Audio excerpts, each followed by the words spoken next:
Warning, everything in this video and on this channel is for educational purposes only. All content is intended for viewers 21 years of age or older. All acts are performed by professionals, and all people shown are 21 years of age or older. All acts are performed under the legal Chapter 67(8)(d) here in Nevada. Please do not attempt to recreate or reenact anything you see on this channel. In this episode of From the Stash, we're going to get into growing cannabis in extreme heat. There's so many different ways you can cool the grow room or do things such as adjust your lighting, watering in order to survive the summer heat. But before we get into the episode, I want to give a thanks to our sponsors. This episode is brought to you by AC Infinity. Check out their Cloud Ray Gen 2 oscillating clip fan. Their next gen clip fan has been re-engineered to provide a long-lasting motor and customizable airflow for all stages of your plant's growth cycle.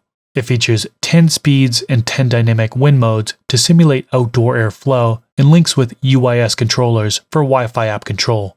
Click the link in the description section below so you can learn more about their Cloud Ray clip fans, and the discount code THESTASH15 works on both Amazon and their website, acinfinity.com.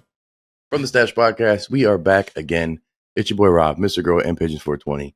Today, we're going to be talking about something that I feel most of us deal with. Chris, you in particular live in this all the time, but it's surviving the heat, the hot summers. Actually, almost even worse, dude. It was sucked worse going to your house in the summer than it did because it was still humid. Because it's humid too. It's hot, it's humid, and the temperature's inconsistent. When you're dealing with that, some people shut down their whole grow in the summertime for that reason. Chris, you used to shut down, before we even get into anything, you used to shut down in the summertime, eh? Yeah, there's been a handful of years where I would just not try. My goal was to grow enough supply before the summer hits so that way I can take off 2 months, July, August.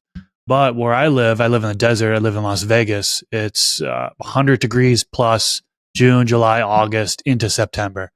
And so actually, quite recently, it just hit 110 degrees in June. First time it hit 110 degrees here in Las Vegas. And in June? Yep. So we're looking at 100 plus degrees from here until middle of September. So yeah, I do like to take a couple months off if I can, because energy consumption can go way up if you got to introduce cooling. And that's what we're going to get into today is kind of things you can do in order to try to survive the summertime. Yeah, and you know what? No matter where you are, it's going to be different for you to kind of hone in your particular environment. But what will reign true across the board is selecting genetics that are particularly resilient to the heat will be much better for you than to get something that's maybe out of Europe, that's something that's a little more hardier to moisture, to cooler temperatures. Yeah, you're going to want something that's coming out of the Middle East, an Afghan, some Hindu Kush, something that's going to be a lot more. Hindu Kush isn't as deserty, but something that's going to be a little hardier to your climate. Chris, you kind of did that with the Pakistan Valley in the Chill Out OG, something that's a little more resilient, or one would assume based on the name. So I think choose genetics before you even start to take on any environmental changes. Choose genetics that are resilient to heat, kind of make your job just a little bit easier. Yeah. If you don't start with something that's going to give you the leverage in your garden, if you're thinking that you're going to fight against nature, it's going to be expensive. And that's where the logic of shutting down in that season is kind of big, but then you have to maintain that genetic. That's the tough part. So I guess if you're stunting your grow, or if you've got tissue culture, maybe, but it's going to be very difficult. So shutting down completely is tough for those of us who don't always go from seed and who keep clones or genetics. Us in particular, we're working on our line together, the FTS Swink Genetics Collab. You've got Chill Out OG that you're refining more and more. You can't just wipe out the grow and shut down. And I got to believe now the last multiple years since you've started Chill Out OG, you haven't shut down at all, have you? Exactly. Yeah, I've been just keeping it going, trying to take a step back a little bit and maybe growing less plants. I've got cooling. I've tried a handful of things of cooling over the years, which I can talk about, from the standalone ones to kind of just using the central air conditioning in the home. You can use mini splits. There are so many options out there in order to cool if needed. And this year in particular, I'm definitely going to have to utilize some techniques in order to make sure it's cool, because if the temperature gets too hot, you come across heat stress, right? Leaves start to taco up. They could they become crispy. Growth could, usually with the higher temps, transpiration kind of increases, but growth could actually kind of slow down. You could start to see this plant start to deteriorate a little bit with too high of temps. Now, there are plenty of people out there that are tuning in that they might say, hey, I run in the high 80-degree Fahrenheit temperatures. Some people go in the 90s. Some people growing outdoors and like, yeah, 90s is pretty often. Sometimes it touches 100. So again, it kind of goes back to genetics, environment, so on and so forth. But for those folks growing indoors, cooling is what a lot of people are implementing to get through those summer months. Well, and one big tactic I'd say is changing your light cycle. So if you can, and I always grow at this time, but if you can, try to have your light on in the evenings. It's going to be cooler, of course, and you're going to be able to maintain the electrical cost as a lower end, because majority of people aren't using that much electricity later in the evening.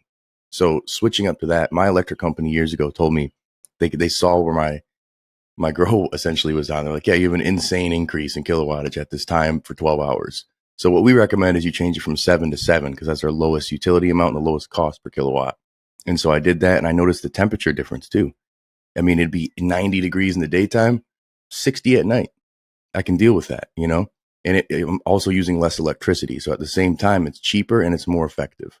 So I think that's one thing that's huge. That's a practice I do as well, is run my lights at night. 6 p.m. is when I have it turn on, 6 a.m. If I'm on an 18/6 light cycle, 6 p.m. will turn on. 12 p.m. Is when it turns off. So it goes into the next day and starts to heat up. So like it can be a little bit difficult there. But yeah, I run it at night as well. I know the electricity consumption and being charged a cheaper rate varies by state. So I don't think my state actually does that. I don't think there's any benefit to running at nighttime versus daytime. But it's really cool for you, man, that you're able to save some money by running your lights at night. Well, and where P lives, he has hydro, so it's different. Our rates don't change either. It's a very consistent hydro rate is what we refer to it as, because we use water to generate electricity over here, so it's hydroelectric, and we Which just is refer to it as beautiful. hydro. I'm like, what's your hydro bill? And everybody's like, I know what you are say it to me all the talking about? time, and I'm thinking hydroponics. Yeah, no, it's Happy an hydro. electricity bill, I guess is a better way to put it. Kind of just to keep it on the simple before we get into anything else, where you grow is important if we're referring to indoor gardens. I grow in the far corner of my basement, where all 3 of the surfaces of the 4 it's up against are concrete. So the concrete walls, the concrete floor, being in the basement is naturally 5 degrees cooler than the rest of my house, which is pretty consistent through summer and wintertime.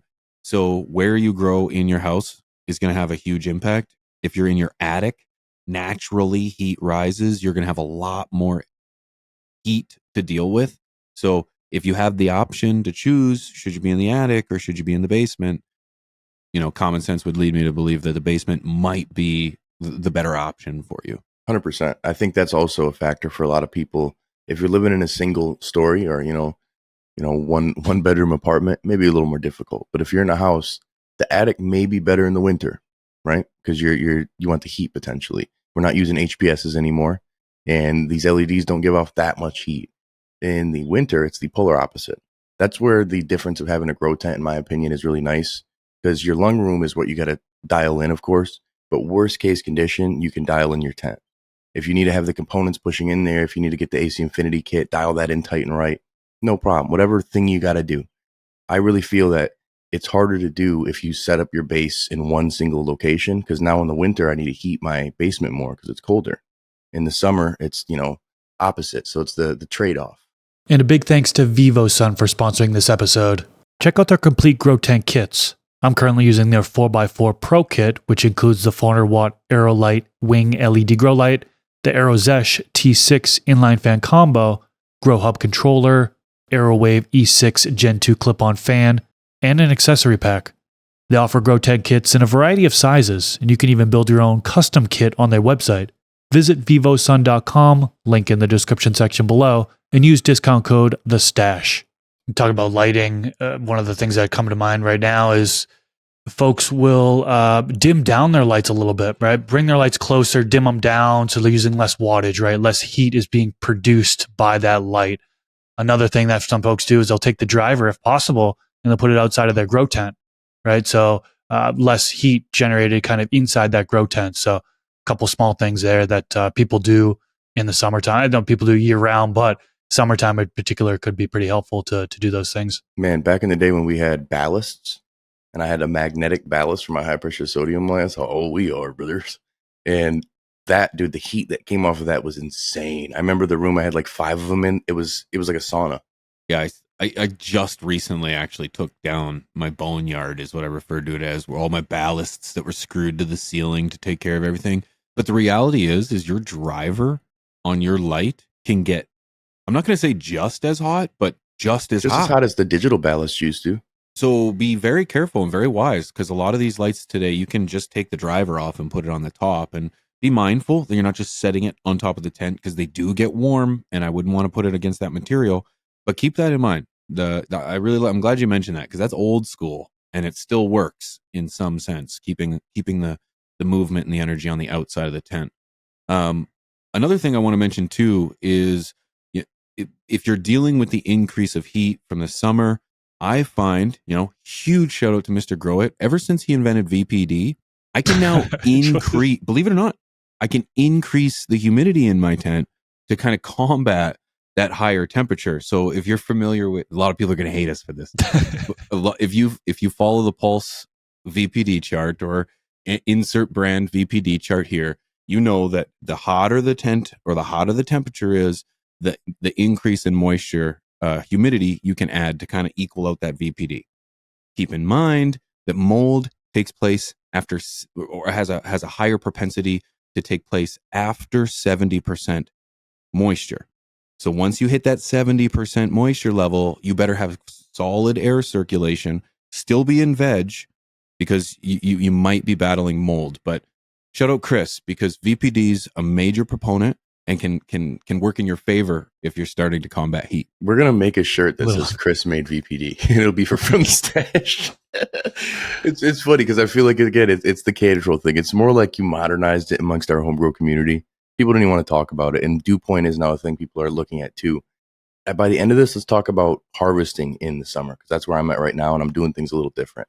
But one big factor I've noticed with that VPD is if you're not utilizing some sort of CO2, your VPD chart that you're looking at, I still keep it lower on my temperature and humidity to get my point. So I'm at like a 1.5 kPa for my VPD in flower. And I've noticed that I can get that same at a higher temperature and higher or lower humidity, depending how you work that. But my plants don't seem to take as well. You know what I'm saying? Especially the headbanger and this new Swank genetic from the Stash Collab. They're a little finicky, a little more sensitive to the heat. And what can lead to that is foxtailing on the buds. And I don't want to get to that point. I don't want my airiness and larfy looking bud to come out. And the cooler temperatures, in my opinion, I've had the best grows in the winter because of that. I get the best colors, the densest buds, terpene preservation, because the temperature being too high, the terpenes can evaporate at a certain point. So I don't want to, even though the VPD says what it is, I still know that my terpenes, the volatility is at a certain point. So I don't want to have it get too high, because the end product is never quite as good for me.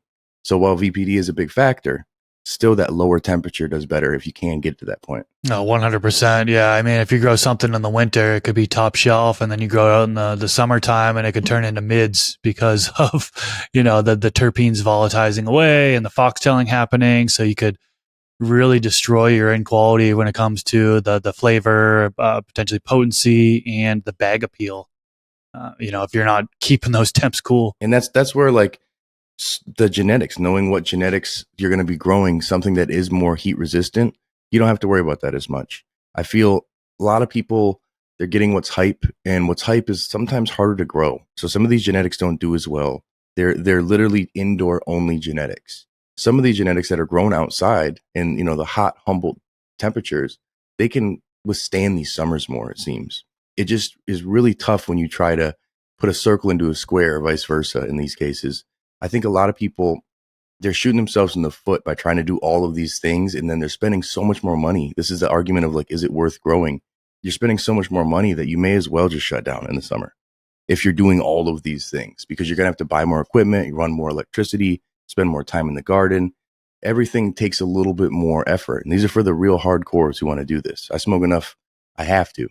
But it's tough when you deal with situations where your summer product may suck versus your winter product. And this is why you have outdoor farmers that only grow one season, but they have enough through the winter. But that genetic is resilient to the summer grow, you know? It can be so costly, man, introducing this equipment, and maybe we should start to get into that. A portable air conditioner. I mean, this is something that a lot of folks think of right off the bat when they think of cooling. They need to cool. Oh, okay, I'll get some sort of air conditioning, whether it be a window unit, which people like, they say it's a little bit more efficient, a little bit better to do a window unit versus the standalone unit within the grow room. And I've tried it before. I had one that from Honeywell I was using for a little while, and during the summertime only. And man, the electricity bill skyrocketed. Like that thing consumes 1,000 watts just running normally, right? And when it's not running normally, well, the fan is just running, and that's still wattage being used from it. But I remember looking at my electricity bill and seeing it. I think it was like almost $100 more by running a portable air conditioner for a month. And I was like, oh, geez. So it can be super costly. Portable air conditioners are the ones that people say are probably the most cost of it. Mini splits are another thing. I know High Again runs a mini split in their basement. They said it was a game changer for them. That's basically controlling just that one room. I believe they have controlling it, and they have direct connection. They can use a remote and adjust the cooling there for that one particular room. That's said to be a little bit more efficient than one of those standalone units. I am fortunate enough to have just the central air conditioning in my house is sufficient to where I can just, set my regular AC, the thermostat, to 70, 75 degrees, whatever. I think I have it set to 75 throughout the day. And my temps on my tent don't go above 82 degrees Fahrenheit. And I know some people are going to say, well, that's still too high.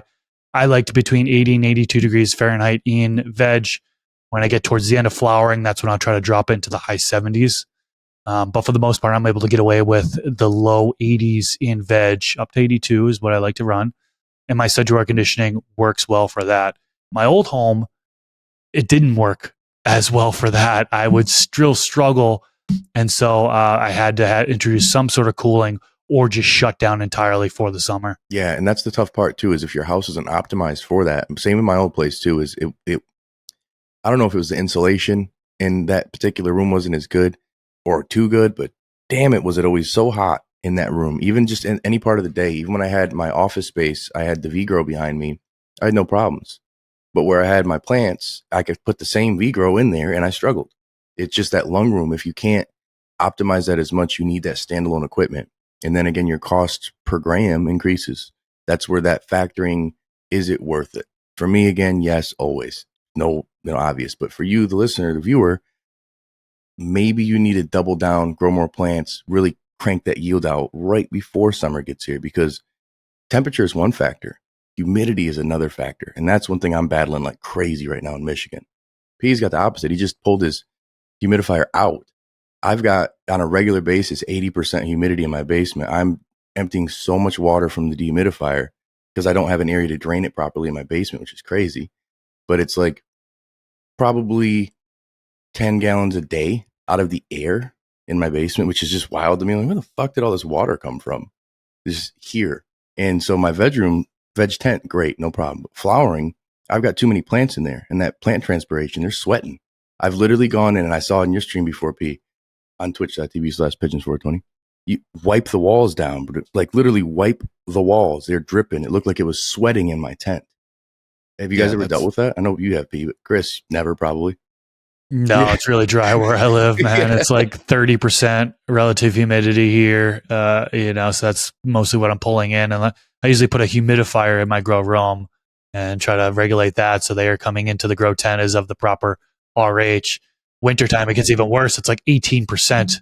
I think I've seen it as low as 16% relative humidity in the wintertime. Yeah, P's opposite. Yeah, insane. I'm sitting about 30%, 38% right now in like the environment. Lucky which is you, like, brother. Yeah, it's ideal. Right now it's fantastic. When I have the moisture on the walls, it's like that's that transition between winter to summer where we turn when we go from turning off the heater into the house, and it's like within a week you go from turning the heater off to turning the air conditioner on, and the environment switches so quickly. And so it's not unusual that I need to then change the equipment, because AI or not, you really got to make sure that you're honing in your environment to take that transition too.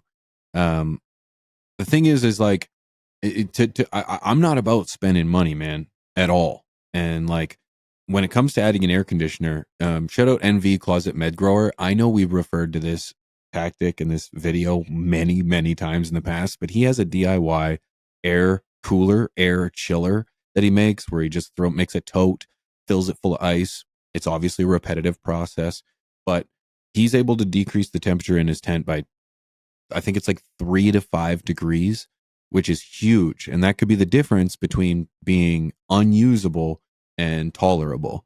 So it's like there are methods to do it. Also, as such, is you can also like keeping your root zone cool is really important when things are hot. So if you can water, using fabric pots works as well, because they breathe a little bit more. But watering with a cooler temperature water works as well, anywhere but like 60, 65 degrees. That'll help keep the roots cool during these hot times, which will be a little bit of a breath of fresh air for them.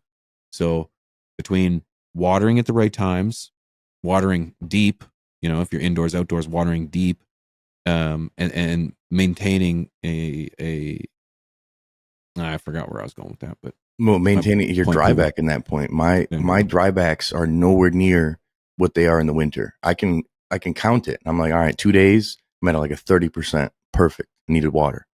Now it's like I'll go in there and the plants are drinking so much more because, again, transpiration. But at the same time, more that I water, the more my humidity goes up in the room. I've got 5 plants in 5-gallon pots in my 4x4. Math that up. And it's got me a little, jumping hurdles, so to speak. I'm doing defoliation, pruning on a regular basis. I'm having times where my humidity spikes are going crazy. When we were in Vegas, or not Vegas, that's just where we always go. We're in Colorado. Remember, I was saying, I was like, oh man, I think my dehumidifier, something might have happened. No, nothing happened. It didn't even rain. It just was. It was what it was. It wasn't enough dehumidification in the room. I have too many plants growing at once, and they're all in flower right now.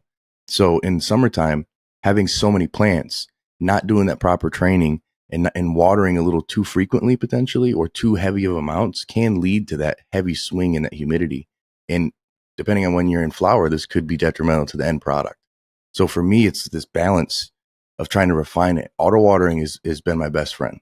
Utilizing the blue mat ring systems in particular. Now I want the tray to grow.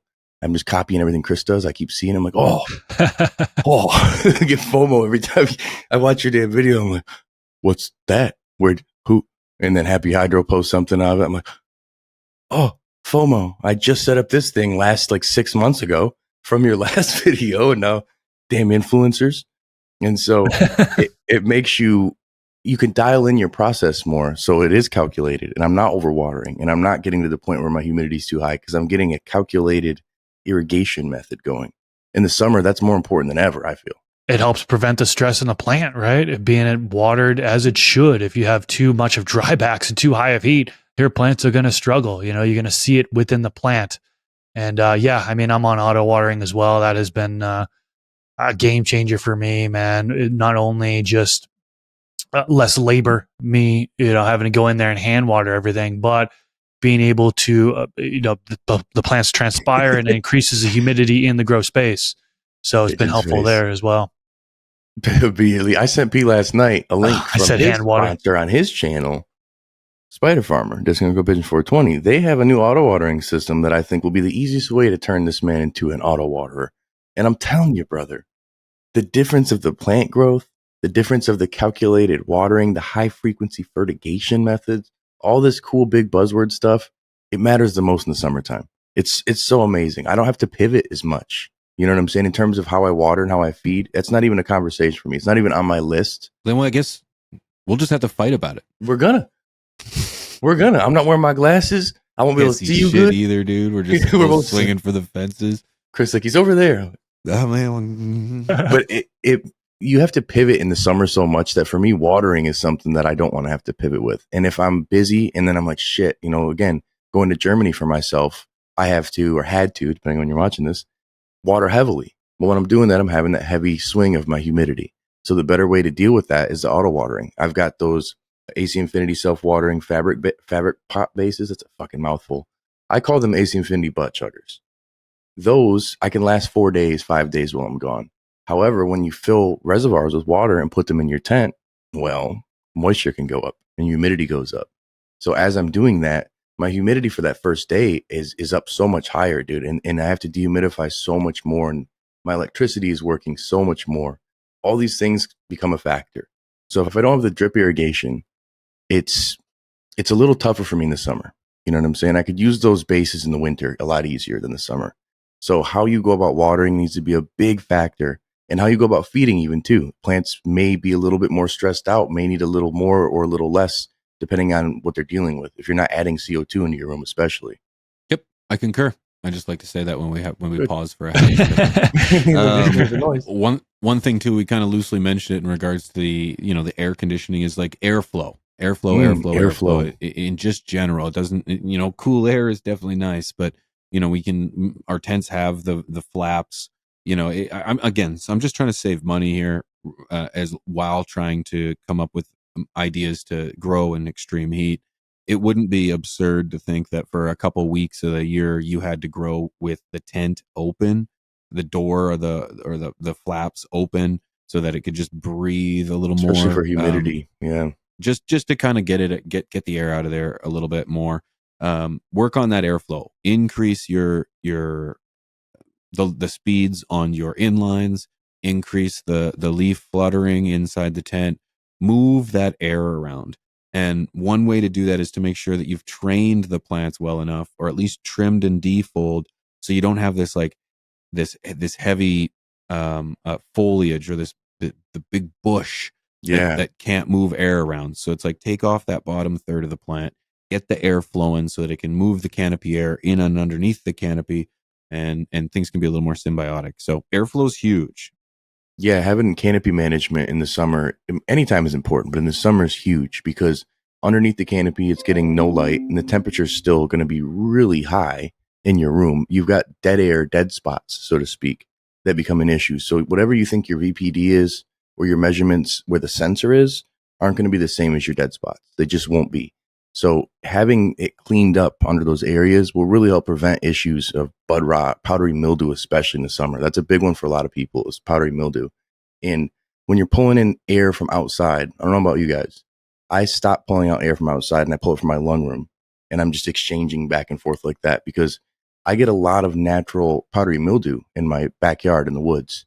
And I've got it from my old place too. I've had lettuce that we were growing. I guess it wasn't natural because I was growing lettuce, and it got powdery mildew, and I'm sucking these spores into my grow.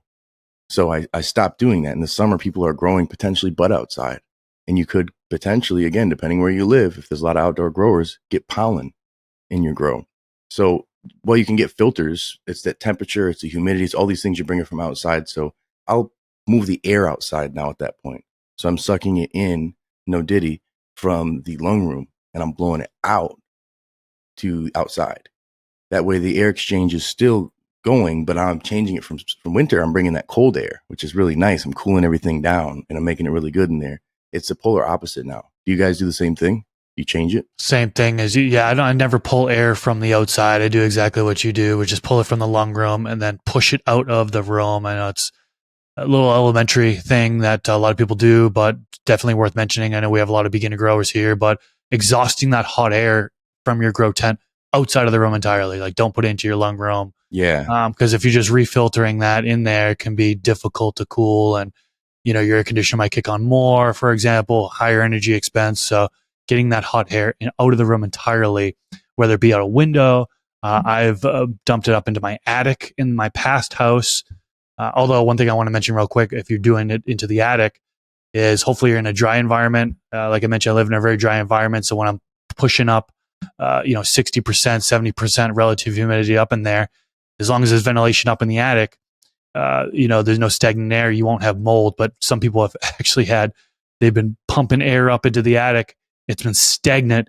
And then all of a sudden they've got all mold on their panels there because, they're just pumping high humidity air up in there. Luckily, I live in an area where I don't have to worry about that. But yeah, for the most part, I'm just dumping it outside of the room entirely. Pumping and dumping. If I was to pump the air into my attic like that, it would work great in the summer.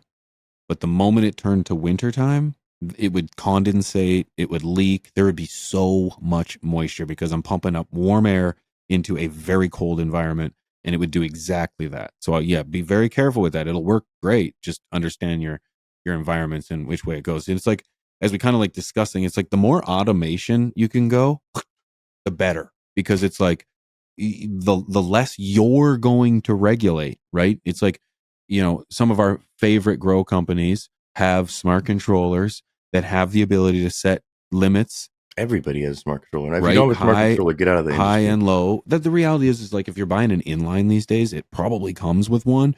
So it's like, set your limits, man. Set how high, how hot you want it to get, how cold you want it to get, high humidity, low humidity, and then let the equipment do it for you so that you're not spending the extra time, effort, and energy to come down and make all these little micromanagement tweaks where it's like one day it's up, one day I need to decrease, one day I need to turn this off.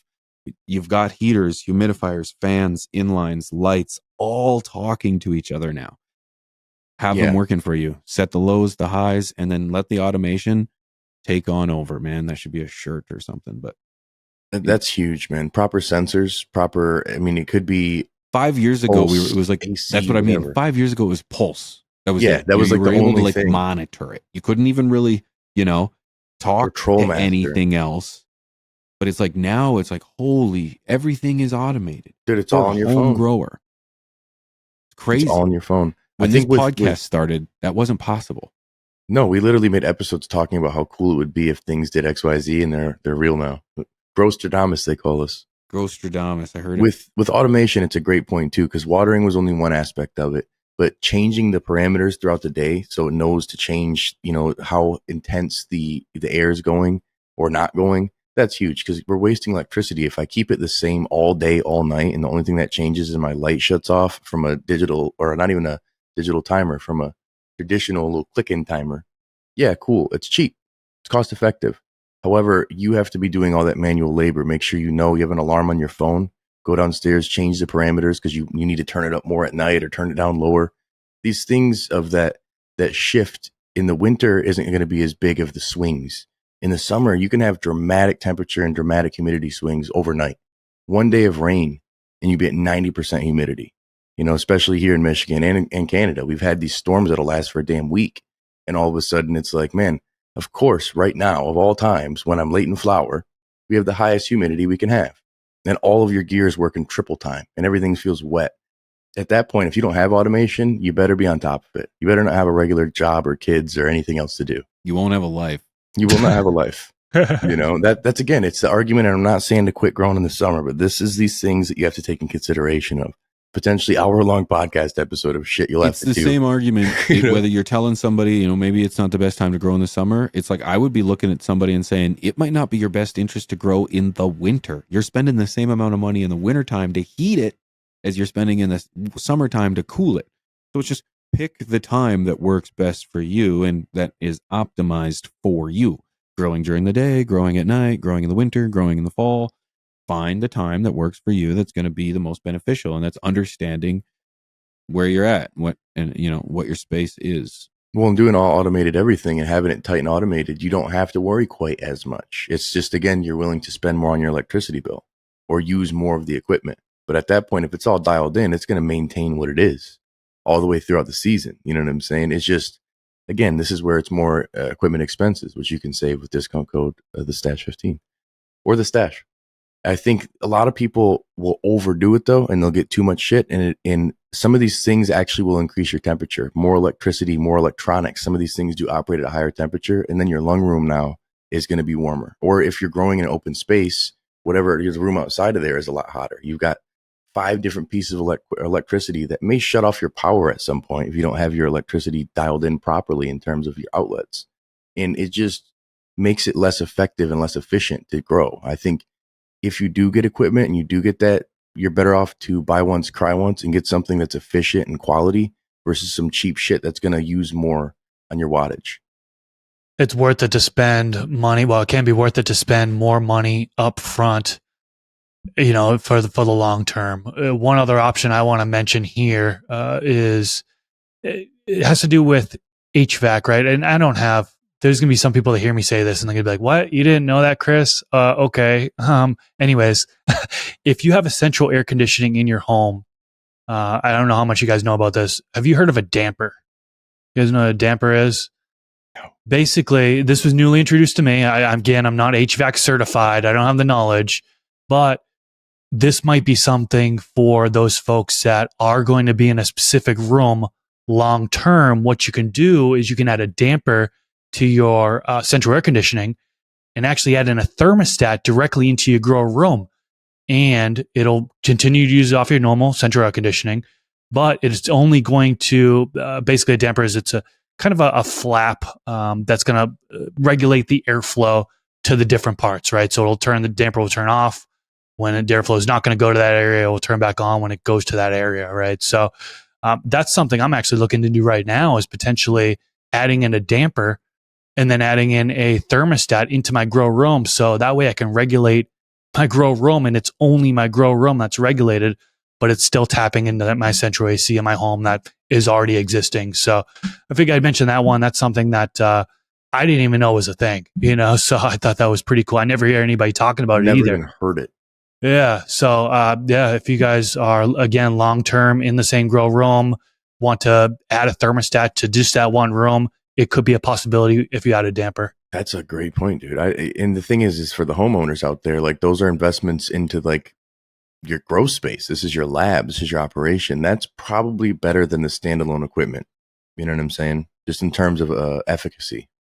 Could be cheaper than a mini split, for example, right? If somebody was like, oh, I just want to control this one room, I'm going to get a mini split. I don't know what the pricing would be to add in like a damper and a thermostat and all that stuff, but it's something you definitely want to weigh your options there. It's controlling the entire environment rather than manipulating one specific variable. And I think that's important. Yeah, it's like adding automation, but to the lung room, like it's one more step. So not to just one tent or one single room. If you got a bedroom and a flower room, And so in the summertime, and I don't know how it is for you guys. What about your pest situation? This is when the old spider mites, the old aphids, all those assholes like to come into the garden. You guys deal with that? None of those, no. Thankfully. Man, Michigan. Yeah, see, the thing is in Canada, I virtually do not have this issue for 7 months of the year because it is so cold outside that you bring nothing in. The safe space is the home. So it's like if you go outside, I can go outside and come inside, and I'm not as worried about the contamination of from outside to inside during the winter. It's just so cold. Nothing survives outside. So the summertime brings just that contamination, brings in the idea of I have to do my gardening before I go outside, before I do my yard work. I can't go into the garden after being, outside all day doing my work. It has to be something that I take into consideration. So pests and pest concern goes up tenfold this time of the year because dry, warm environments are perfect breeding grounds for things like mites. Yeah. See, what I do is I don't have any friends besides you guys. And so nobody comes into my garden. That helps besides me. And then my garden is on at night. So my lights come on. The veg is going to be on longer. I run 18.6, but my flower lights come on at 10 at night and they shut off at 11 because my kids are sleeping. I could actually get in there and do some work, and it's just, I set it up on my schedule, but still in the evening. And so by the time I'm in there, I've like switched up into basketball shorts in a tank top, or I'm letting them titties hang and just out there doing my thing, naked gardening. So I'm not usually bringing anything in there, but usually as a conscious decision. But in the past, this is when it's been a war in my garden. It's somebody in the neighborhood, or I used to have a lot more at my old house. I used to have a lot more crops outside. So I could potentially bring something in and not even realize it's on me. And all of a sudden I've got mites in the garden, and those can ruin someone's whole crop. So a lot of times preventative method is, putting in like predator mites, changing your environment up a little bit. So that way you're keeping it at a lower humidity, like a less thriving environment for the pests to live into. And again, that overwatering is definitely going to be an issue with pests that like to live in there with fungus gnats, with aphids, even with root aphids.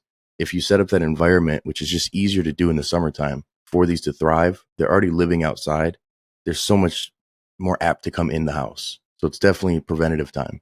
Yeah, I made that mistake the other day, just not even thinking. I'm doing more and more outdoor gardening. I've got an orchard. I've got like 8 trees in my backyard, and yeah, checked in with them in the morning, and then when we're into my grow room indoors, and like just was absent-minded, and then I realized halfway through, I'm like, wait a minute, I didn't like change my clothes. I came right from it. I left the room immediately to try to change my clothes, and I know Pigeons likes to garden naked, so he can prevent pests from coming inside. That's a good tip, right? Garden naked, although you might add some stress to your plants as they're seeing you naked there. It gives you a reason to work Speak on the for summer. Yourself, homie. Mine are praying to the gods, eh? Start somebody's OnlyFans right there. Boom.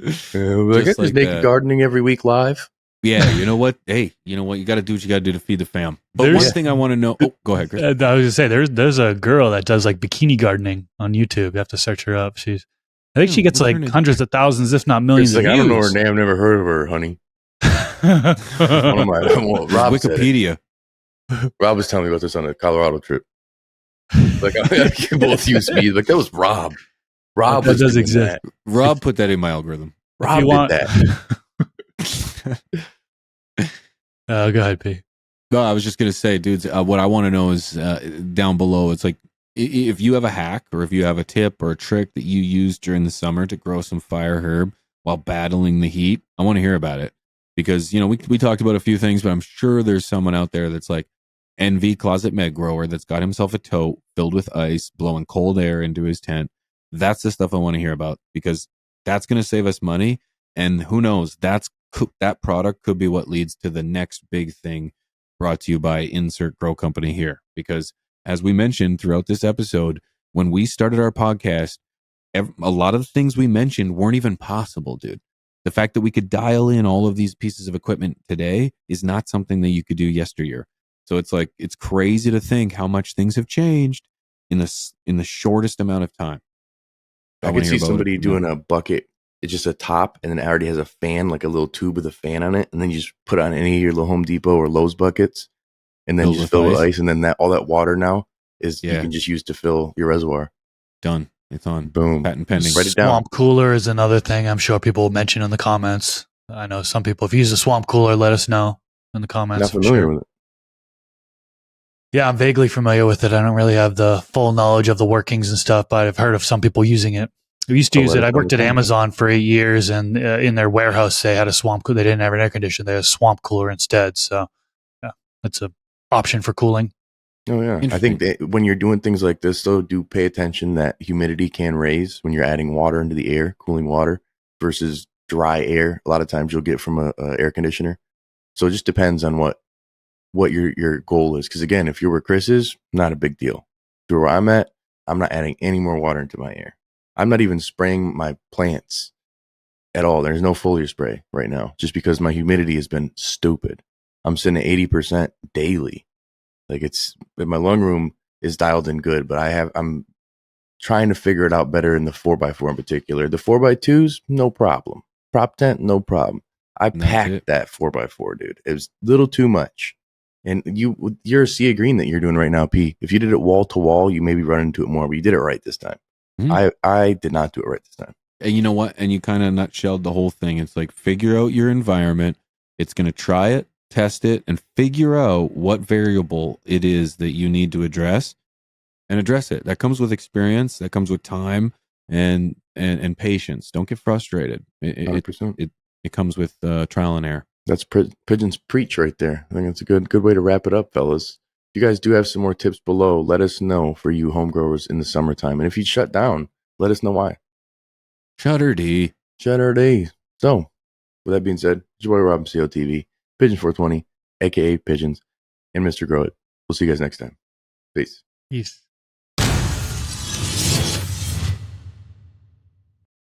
Growers who are looking for that secret sauce usually are just missing something from their garden. And to help with that, we bring you the Stash Blend Premium Plant Additive. Stash Blend brings beneficial bacteria, silicon, seaweed, humic acid, and has enough macronutrition to help lower the dosages of your base feed too. Unleash your plant's true potential with Stash Blend Premium Plant Additive. Available at Growers House.